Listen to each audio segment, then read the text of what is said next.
Hello students, welcome to the Chetan Bharat Learning and today we will discuss 10 MCQ from environment। और जो आज हमारा topic रहने वाला है उसमें हम बात करने वाले हैं environment की ही।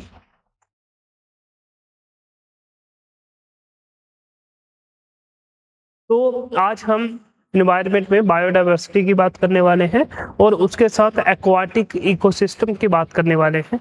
तो आइए शुरू करते हैं। देखिए हमारा जो पहला क्वेश्चन रहने वाला है, statement A, grasslands are dominated by the grasses with few trees. They support large herbivores like bison, antelope, zebra. Fire and the grazing play important roles in maintaining grassland ecosystem. Grasslands occur only in temperate regions। बच्चे तो ये question जो है ना, ये biome से बना हुआ क्वेश्चन है। किससे बना है? बायोम से बना हुआ है। तो आपको सेम वैसे ही करना है, वीडियो को पॉज करना है, अपने ऑप्शंस को पढ़ लेना है ढंग से, आंसर को लॉक करो, हमारे साथ मैच करो, बस इतनी सी गेम करनी है, समझ के? बहुत बढ़िया। आइए और स्टेटमेंट्स को डिकोड कर लेते हैं थोड़ा सा।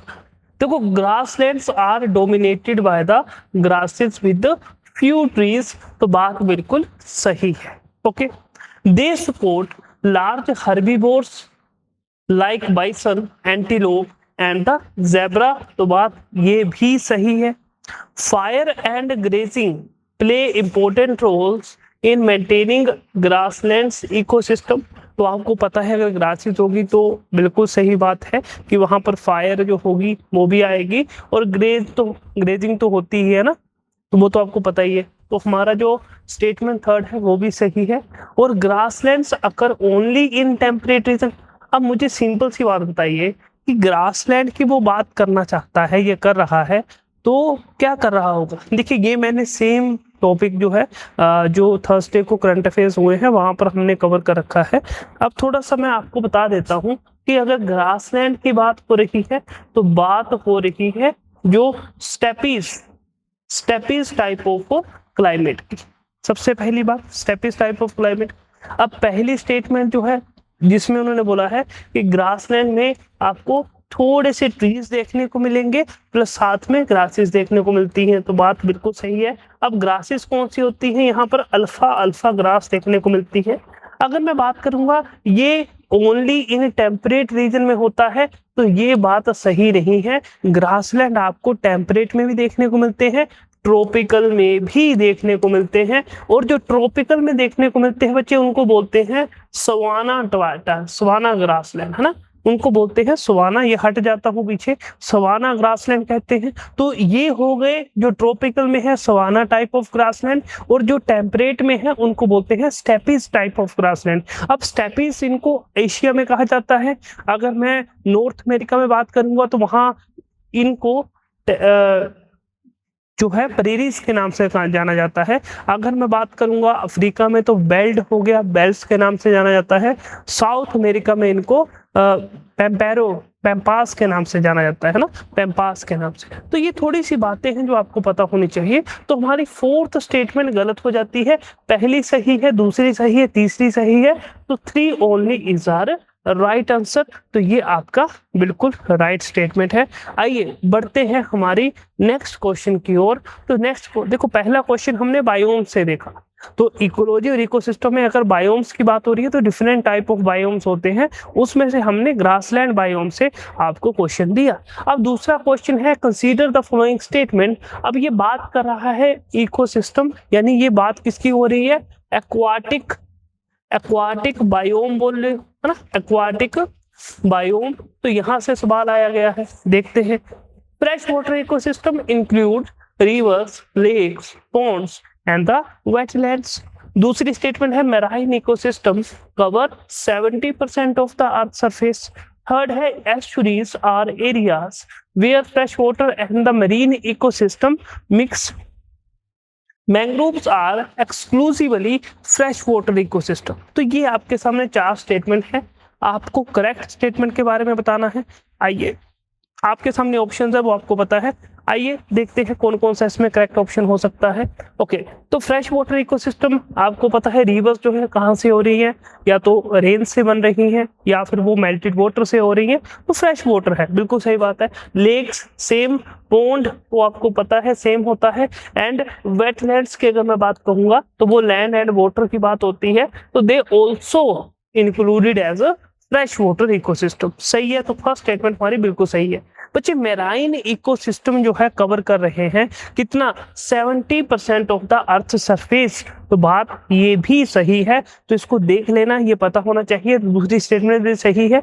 Estuaries are areas where fresh water and marine ecosystem mix. तो बच्चे एस्चुरीज क्या होती है, ये भी रिवर की तरह होती हैं, बट ये जब आती है ना तो ये डायरेक्टली कनेक्ट होती है टू द सी, तो होती ये भी एक किस्म की फ्रेश वाटर ही है, ठीक है, तो ये आपको पता होना चाहिए। तो थर्ड स्टेटमेंट भी करेक्ट है।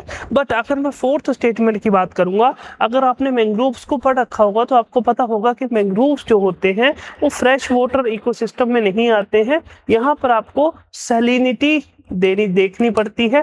अगर आपको पता होगा कि मैंग्रोव्स क्या होते हैं, दे आर यूरीहेलाइन, है ना। अब मैं ये वर्ड बोल रहा हूँ, ये आपको समझ आना चाहिए। यूरीहेलाइन क्यों बोल रहा हूँ, क्योंकि इनकी जो है सैलिनिटी को टॉलरेट करने की जो कैपेसिटी होती है वो ज्यादा होती है, तो ये थोड़ी सी बातें आपको पता होनी चाहिए। तो हमारी फोर्थ स्टेटमेंट गलत है, पहली दूसरी तीसरी सही है, तो ऑप्शन 3 हमारा होगा वो बिल्कुल करेक्ट ऑप्शन होगा। क्लियर, बढ़ते हैं नेक्स्ट क्वेश्चन की ओर। क्वेश्चन नंबर 3 देखो, अब यहाँ पर आपसे फ्रेश वाटर लेक्स के बारे में पूछा गया है, यानी आपसे लेक के जोन्स के बारे में सवाल पूछ रहा है। जोन कितने होते हैं लेक में, आइए। तो littoral zone is near the shore sports maximum biodiversity, दिख रहा है ना प्रॉपर, ठीक है। The limnatic zone is the open water region dominated by the plankton. The profounder zone is deep, dark, and the nutrient poor. And the benthic zone consists of the lake bottom with the decomposers. तो ये हमारे को इसमें correct statement बतानी है। आपके सामने option है A B C D। अब देखिए थोड़ी सी बात करते हैं, अगर मैं थोड़ा आपको बता देता हूँ बच्चे, तो ये क्या है, ये कोई लेक है। अब लेक में, जब लेक को मैंने क्या किया, ये लेक में वाटर है, तो वाटर में जब हम स्टार्टिंग इतना सा पोर्शन रखेंगे तो ये कौन सा जोन होगा, ये जोन होगा, इसको हम बोलते हैं लिटोरल जोन। तो लिटोरल जोन क्या हुआ सर, नियर द शोर होता है और सपोर्ट कर रहा है मैक्सिमम बायोडाइवर्सिटी, बात बिल्कुल सही है। जो बीच वाला जोन है इसको क्या बोलते हैं, इसको बोला जाता है लिम्नेटिक। कौन सा जोन है ये, लिम्नेटिक जोन है, तो बात ये भी सही है। अब यहाँ पर ये नियर द शोर है, नियर द शोर, और यहाँ पर जो आ जाता है विच इज क्या होगा, ये होगा ओपन वाटर, ये होगा ओपन वाटर। तो ये पता लग चुका है आपको।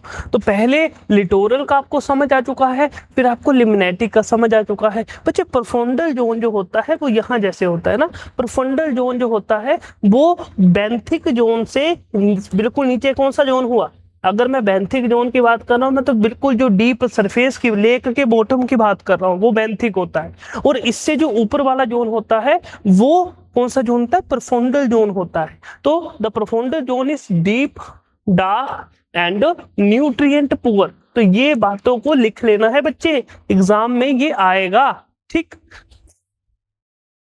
ओके, नेक्स्ट थोड़ा सा लिखेंगे, the benthic zone consist of the lake bottom with decomposers. तो बात ये भी बिल्कुल सही है। तो जब हमारे चारों स्टेटमेंट सही है तो all 4 is your right answer. Clear है बात, बिल्कुल सही है। बढ़ते हैं हमारे नेक्स्ट सवाल की ओर। Consider the following statements, corals are, देखो अब एक्वाटिक इकोसिस्टम में नेक्स्ट जो क्वेश्चन बना है वो कोरल से बना है ना, कोरल से। तो यहाँ लिख भी देता हूँ, ये कोरल रीफ से हमने जो है नेक्स्ट क्वेश्चन बनाया है। Corals are the animals belonging to phylum cnidaria. Reef building corals have symbiotic algae called zooxanthellae. Next, coral reefs occur only in deep waters and coral reefs are called the tropical rain forest of the sea. तो आपके सामने ये options है, ये बताना है आपको correct कौन सा है, ऑप्शन आपके सामने है। आइए थोड़ी सी बात करते हैं, ऑप्शंस को डीकोड करते हैं, स्टेटमेंट्स को। तो कोरल्स क्या है बच्चे? कोरल्स आर द एनिमल्स क्या है, बिलोंगिंग टू फाइलम निडेरिया। तो बात बिल्कुल सही है। अगर आपको पता होगा तो जो भी अगर आप सुनते हैं या पढ़ते हैं, आप जो है ज़ूज़ैंथले का नाम सुनते हैं, तो they belong to this phylum cnidaria. और reef building corals have symbiotic algae zooxanthellae, जिसकी हमने बात की है। तो ये एक सिम्बायोटिक रिलेशन होता है, ठीक है, जिसमें जो कोरल होती है, एक कोरल होता है, दूसरा पोलिप होता है। तो पोलिप तो कैल्शियम कार्बोनेट का बना स्ट्रक्चर होता है, और कोरल जो होती है वो ज़ूज़ैंथले होती है। किस रीजन को, किस स्पीसी को बिलोंग करती है? तो फाइलम निडेरिया को। Clear? Corals occur only in deep cold water. बच्चे तो ये बात बिल्कुल गलत है, बिल्कुल ही गलत है, क्योंकि कोरल्स जो होते हैं ना, जो आपने देखा होगा तो हम उसको पढ़ते हैं fringing reef, barrier reef, atoll reef, तो वो जो होते हैं उसमें हम शैलो स्ट्रक्चर को देखते हैं। क्लियर? तो ये only in deep cold water, ये बात बिल्कुल गलत है। Okay, coral reefs are called the tropical rain forest of the sea. तो बात ये भी हमारी सही है कि कोरल रीफ जो होंगी वो tropical rain forest of the sea कहा जाता है उसको। तो ये हमें करेक्ट बताना था, तो ओनली 3 आर करेक्ट, जो कि हमने बात देख ली। ओके, तो आगे बढ़ते हैं। अब सेकंड क्वेश्चन जो है, जो कि कोरल के ऊपर बना है, और ऐसे हमारा क्वेश्चन नंबर 5 है। ओके, तो कोरल रीफ फॉर्मेशन, यानी कोरल रीफ को बनने के पीछे की कंडीशंस की बात कर रहा है कि कौन कौन सी कंडीशन है जो कोरल रीफ के बनने में हमें देखने को मिलेंगी। देखो, शैलो वार्म ट्रॉपिकल वाटर होना चाहिए, मतलब कि वाटर का जो टेम्परेचर है वो 20 से 30 डिग्री तक होना चाहिए। तो ये आपसे पूछा गया है। दूसरा, क्लियर नॉन टर्बिड वाटर होना चाहिए, है ना, क्लियर वाटर होना चाहिए विद सनलाइट पेनिट्रेशन, सनलाइट नीचे तक पहुंचनी चाहिए। तो पहुंचे, अब मैं नहीं बताऊंगा इसका आंसर अभी। सैलिनिटी जो होनी चाहिए वो 27 to 40, देखो पीपीटी होगा, पार्ट्स पर 1000 की बात हो रही है, तो ये मैं थोड़ा सा बता देता हूँ, पीपीटी की बात हो रही है, पार्ट्स पर 1000, and the high fresh water inflow and the muddy sediments. तो आपसे पूछा गया है क्या क्या कंडीशंस होनी चाहिए in the formation, behind the formation of corals. तो आपको, अगर मैं इसको डिकोड करता हूं, तो टेम्परेचर जो है रेंज बिल्कुल सही है कि ठीक है, शैलो वार्म होना चाहिए, बहुत ज्यादा वार्म भी ना हो, बहुत कोल्ड भी ना हो, शैलो वार्म होना चाहिए। क्लियर नॉन टर्बिड वाटर होना चाहिए ताकि सनलाइट आ सके नीचे। देखो, सनलाइट अगर नीचे आएगी तभी क्या होगा, जो ज़ूज़ैंथली है, जो एल्गी है, वो अपना काम करेगी, अपना फूड प्रोड्यूस करेगी। बिल्कुल सही बात है। देखो, सैलिनिटी बिटवीन, जो सैलिनिटी होगी वो इतना, देखो एक हेल्दी कोरल की अगर मैं बात करने वाला हूं, तो हेल्दी कोरल के लिए 32 से लेके 35 तक पीपीटी इतना सैलिनिटी चाहिए होती है हेल्दी कोरल को। हाँ, बट ऐसे 27 से लेके 40 पीपीटी तक आराम से, ये सही स्टेटमेंट है। हाई फ्रेश वाटर इनफ्लो, देखो जब बहुत ज्यादा फ्रेश वाटर आएगा तो कोरल्स क्या होंगी, उनकी सैलिनिटी पे असर पड़ेगा, तो सैलिनिटी कम हो जाएगी। जब सैलिनिटी कम होगी तो ये स्टेटमेंट हमारी करेक्ट नहीं होगी। तो ऑप्शन नंबर सी जो होगा वो हमारा बिल्कुल ही करेक्ट आंसर है। बढ़ते हैं हमारे नेक्स्ट क्वेश्चन की ओर। Consider the flowing statement about the coral bleaching. देखो, शुरू में हमने कोरल्स को सीखा, कोरल की कंडीशंस को देखा, अब कोरल ब्लीचिंग की बात करते हैं कि कब हमें कोरल ब्लीचिंग देखने को मिलेगी। It occurs when the coral expel their symbiotic zooxanthellae, मतलब कि जब कोरल जो है, जो उसका सिम्बायोटिक रिलेशन था, एल्गी उसके लिए खाना बना रही थी, मतलब कि अगर एल्गी को कुछ भी होता है ना, एल्गी जो होगी वो बहुत जल्दी नाराज हो जाती है, तो अगर एल्गी को कुछ भी होगा, उसकी कंडीशनें नहीं मिलेंगी उसे, तो वो ब्लीच हो जाएगी। Temperature rise, ocean acidification, pollution can cause bleaching. देखो, टेम्परेचर राइज हो रहा है, ओशियन एसिडिफिकेशन का सबसे पहला इफेक्ट कोरल ब्लीचिंग ही होता है, तो बात ये भी सही है। Bleached coral always recover once stress is removed.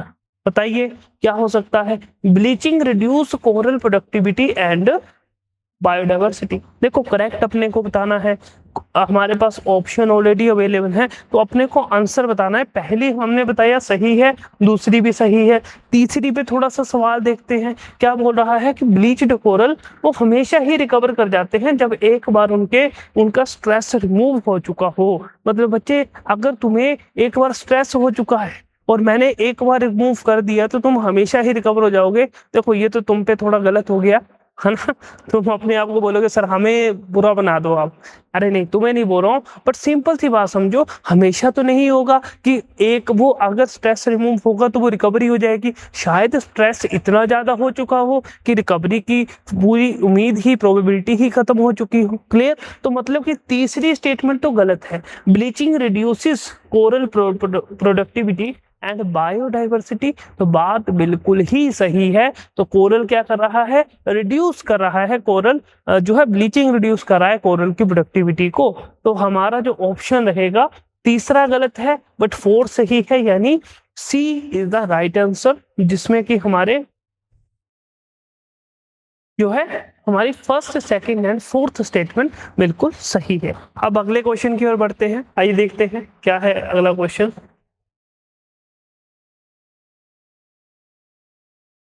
Which of the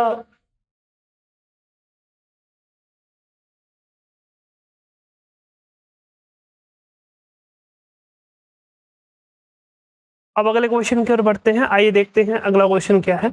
which of the following is the greatest threat to the biodiversity loss world wide, है ना, कि वर्ल्ड वाइड में ज्यादातर क्या सबसे बड़ा कारण है जिससे कि बायोडाइवर्सिटी लॉस हो रही है। तो फर्स्ट ऑप्शन है ओवर एक्सप्लोइटेशन, सेकंड ऑप्शन है habitat destruction and the fragmentation, third option है climate change and the fourth option is invasive alien species. तो ये बड़ा ही सिंपल सा क्वेश्चन है और इसको करने का मतलब कि थोड़ा आपके दिमाग में कंफ्यूजन आ सकती है, बट इसका जो आंसर होना चाहिए वो होना चाहिए हैबिटेट डिस्ट्रक्शन, है ना। जब भी किसी का हैबिटेट ही खत्म कर दिया जाएगा तो वो ऑब्वियस बात है कि बायोडाइवर्सिटी पे अपने को इसमें इम्पैक्ट देखने को मिलेगा, है ना। तो इसका जो आंसर रहेगा वो बी रहेगा। बढ़ते हैं हमारे नेक्स्ट सवाल की ओर। Consider the following statements. Eutrophication is the nutrient rich enrichment of water bodies leading to algal bloom. Natural eutrophication occurs over centuries. Cultural eutrophication happens rapidly due to human activities.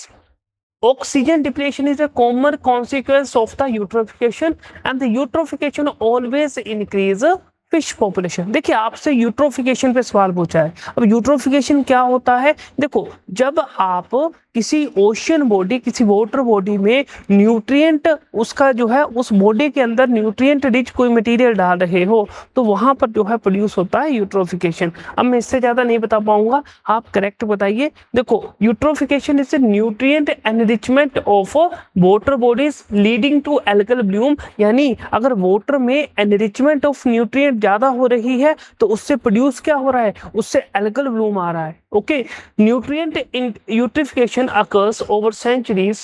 Cultural eutrophication happens rapidly due to human activities. Oxygen depletion is a common consequence of eutrophication. Eutrophication always increase fish population. तो देखिए दूसरी statement हमारी सही है कि natural eutrophication होगी, वो बहुत समझ के ओवर सेंचुरीज उसमें टाइम लगेगा। कल्चरल जो यूट्रिफिकेशन होगी वो रैपिडली होगी क्योंकि उसमें ह्यूमन एक्टिविटीज इन्वॉल्व होगी। बिल्कुल सही बात है, तो दूसरी भी सही है।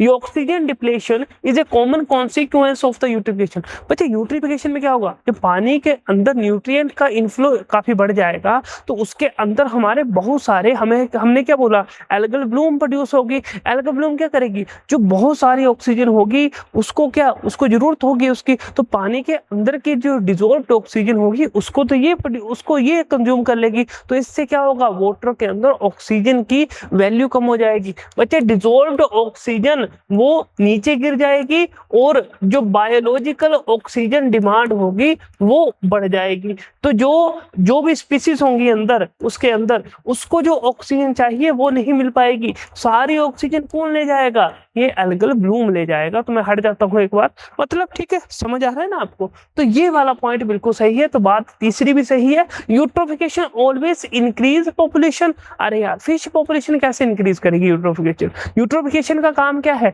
देखो यूट्रोफिकेशन का काम है डिजोल्व्ड ऑक्सीजन को कम करना। अगर डिजोल्व्ड ऑक्सीजन कम हो रही है तो फिश की संख्या कम होगी ना कि बढ़ेगी। तो हमारी फोर्थ स्टेटमेंट गलत है, पहली 3 स्टेटमेंट सही है, only 3 is your right answer. Okay, बढ़ते हैं आगे। Which one of the following are the major contributor to the eutrophication? तो यूट्रोफिकेशन के लिए मेजर कंट्रीब्यूटर कौन है ये अपने को पता होना चाहिए। Agriculture run of, fertilizer and the pesticide, sewage and the industrial waste, detergents containing phosphates, forest fire। तो आपको इसका आंसर बताना है कि कौन कौन से factors are the responsible behind eutrophication. तो बच्चे इसका जो सही आंसर रहेगा एग्रीकल्चर रन ऑफ, बिल्कुल सही बात है। Sewage and the industrial waste, बिल्कुल सही बात है। डिटर्जेंट कंटेनिंग फॉस्फेट, वो भी बिल्कुल सही बात है।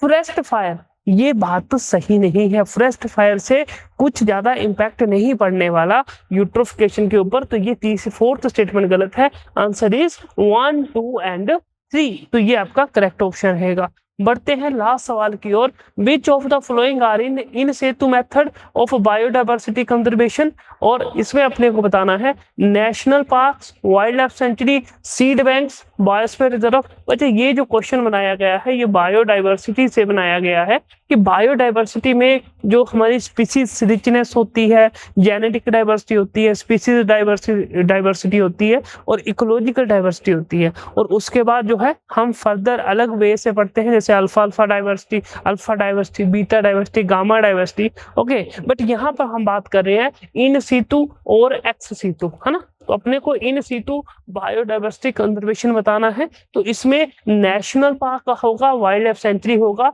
बायोस्फीयर रिजर्व होगा। ये क्या है बच्चे? ये इन सीटू है। तो एक्स सीटू कौन सा होगा? तो सीड बैंक्स होगा, ठीक है, बोटेनिकल गार्डन होगा। ये क्या होंगे? ये हमारे एक्स सीटू क्या होंगे? Ex situ conservation. तो इसमें आंसर क्या आने वाला है? 1, 2, 4। कहाँ है 1, 2, 4? ये है option A is your right answer. तो ये हमारा जो है हमारे यहाँ तक इकोलॉजी और इन्वायरमेंट को हमने बिल्कुल पढ़ लिया है अच्छे ढंग से, और उसके 10 MCQs को हमने बहुत अच्छे ढंग से किया है।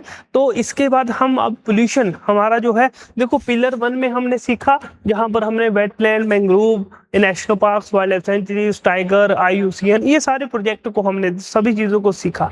और जो हमने पिलर बी में क्या सीखा? इकोलॉजी और इन्वायरमेंट को सीखा, जिसमें हमने 3 लेक्चर में 10 MCQ को रखा और टॉपिक वाइज उसको अच्छे से सीखा। बच्चे इसके बाद हम लेके आ रहे हैं आपके पास, जिसमें हम पिलर सी में पढ़ने वाले हैं पोल्यूशन। तो पिलर सी में हम पोल्यूशन पढ़ेंगे, और जो पिलर डी होगा उसमें हम बात करेंगे क्लाइमेट चेंज की, है ना। तो यहाँ पर भी हम आपसे 10 क्वेश्चंस को डिस्कस करेंगे। तो आज के लिए मैं इतना ही रखूंगा, अगले लेक्चर में हम पोल्यूशन के ऊपर आपके साथ क्वेश्चंस को डिस्कस करेंगे।